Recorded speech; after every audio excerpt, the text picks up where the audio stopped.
veio movida na força do amor do seu coração. Sem ser convidada, entrou na casa de Simão.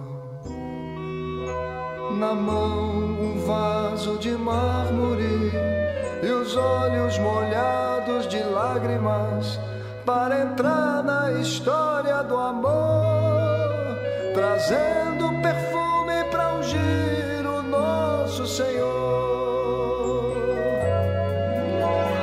Horas mais tarde o Senhor foi levado àquela cruz.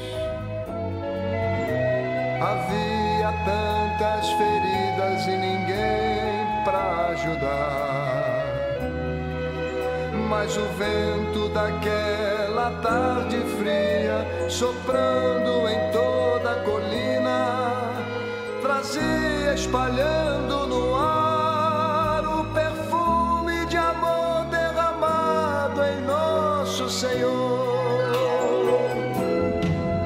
Na perseguição que a Universal sofre em todo lugar, na dor de ver o seu líder levado à prisão, na força que existe entre nós, na fé que nos põe de pé, na união que faz todos irmãos, ainda existe aquele perfume espalhado no ar. Ainda existe aquele perfume espalhado no ar. No gesto de nossos pastores que deixam tudo e vão, levados no vento pra onde Deus mandar, na palavra pregada ao que sofre, na fé que cura o enfermo, na oferta trazida ao altar, ainda existe aquele perfume espalhado no ar.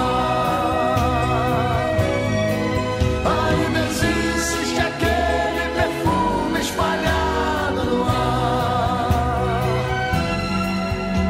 Que a tua igreja, Senhor, seja sempre este perfume,